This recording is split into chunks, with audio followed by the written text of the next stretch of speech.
all the Republicans kind of rose up almost with one voice when this news came out about Hunter Biden, saying two-tiered system of justice, that Hunter Biden got something because he's Hunter Biden, and Donald Trump is facing much more severe charges and accusations because he's a Republican, he's Biden's enemy, potentially going to be the Republican nominee. So again, a lot of different things going on here. Of course, Joe Biden is also being investigated by the Department of Justice for his handling of classified documents, in some ways similar to the Trump case. So they're saying, that also is two-tiered. Welcome to Reporter's Notebook, where we talk to the Washington Examiner's top journalists about the stories breaking on their beats.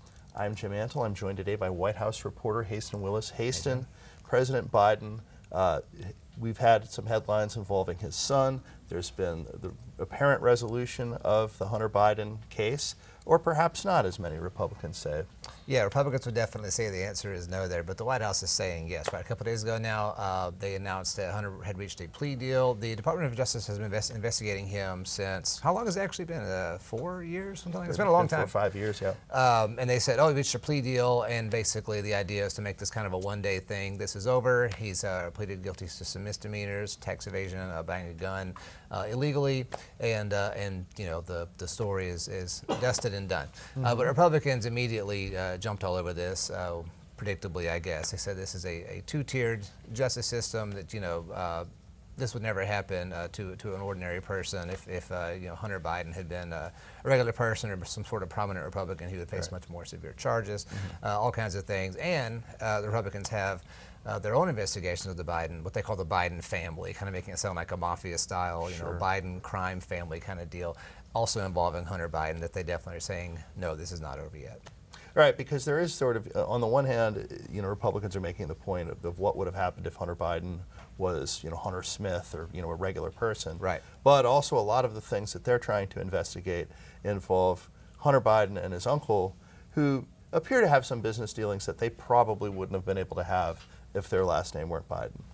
I mean, yeah, certainly. There's such a twisted tangle of different investigations involving Trump and then the Biden family and the Department of Justice, which is investigating Trump and Hunter Biden and Joe Biden.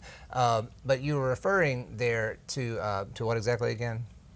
Well, just the idea that Hunter Biden, Republicans are trying to make the charge that maybe the current president is directly implicated.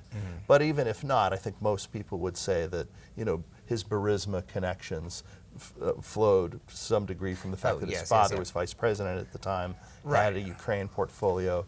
Probably, you wouldn't hire Hunter Biden to do that sort of business if he didn't have connections. Right, that's the whole crux of the thing when it comes to Hunter Biden. He's paid millions of dollars. He does not seem to have any expertise in the areas of what these companies do in China and Ukraine, which are countries that Joe Biden, during his time as vice president, was involved in. So the big question here is, what was this money being paid for? And it does seem hard to believe. It kind of boggles the mind that they were giving all this money for Hunter Biden just based on his his merit, right, his expertise in whatever these topics were. The implication, of course, is that this money was to get access to and influence with his dad, Joe Biden. There's not really any, I guess, proof of that. Maybe there never will be. But that's what Republicans are still wanting to know. Going back to this stuff with the plea deal, they're saying, okay, that's fine. Those things may be resolved. But the bigger question is very much still in the open. And so I inadvertently mentioned a former president. So former President Donald Trump, he also is a factor in how Republicans view this because he could face jail time based on his charges. Hunter Biden likely will not. Right, exactly. Yeah, all the Republicans kind of rose up almost with one voice when this news came out about Hunter Biden, saying two-tiered system of justice, that Hunter Biden got something because he's Hunter Biden, and Donald Trump is facing much more severe charges and accusations because he's a Republican, he's Biden's enemy, potentially going to be the Republican nominee. So again, a lot of different things going on here. Of course, Joe Biden is also being investigated by the Department of Justice for his handling of classified documents, in some ways similar to the Trump case. So they're saying, that also is two-tiered. It's really, really interesting, the different ways these things connect.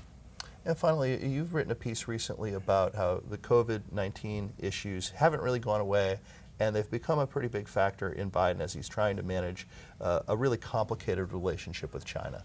Yeah, Joe Biden signed a bill in the spring. It was unanimously passed by Congress, which is almost hard to believe that anything was unanimously passed by Congress. You know, it's over 500 people. But they unanimously passed this bill that said Joe Biden was going to, and the Biden administration was going to declassify what intelligence it had over COVID, specifically the origins of COVID, how it started. That's the big question. They gave him a 90-day deadline to actually do it. That deadline came and went on Sunday, and nothing was released. Somewhat ironically, Sunday was also the day the Secretary of State, Anthony Blinken, went to China and was going to meet with Chinese officials, including the Chinese President Xi. So they didn't release the information, and then this happened. So all this stuff, the way I wrote about it was that it was stuff from the early days of Biden's administration, certainly the COVID stuff, but also China issues. It's kind of back in the news. My sense is that people are really kind of tired of hearing about COVID. Even like the big origins question, which really animated Republicans for a long time. I feel like there's just so much fatigue. Like they're so glad to be past it. They don't want to talk about it anymore. But there were a few Republicans that made some noise about this. People in the Senate, Josh Hawley, for example, released like a letter. Another Senator, Mike Braun of Indiana, said there's no I'm meeting with President Xi exception to this law. You have to comply with it. You have to have this information released. From what I understand, though, the bill said that Biden had to release the information by, I think the date was June the 18th, but it did not prescribe any like penalty for missing the deadline. Right. So even though it's in the law and he's violated the law, there's kind of a like when you miss the budget deadline or something like that. Yeah. There's no consequences for it. So I don't know what's going to happen next. Presumably he will release this information at some point, but we don't know. Thank you, Haisten. You can read Haisten and the rest of our political team's coverage at washingtonexaminer.com.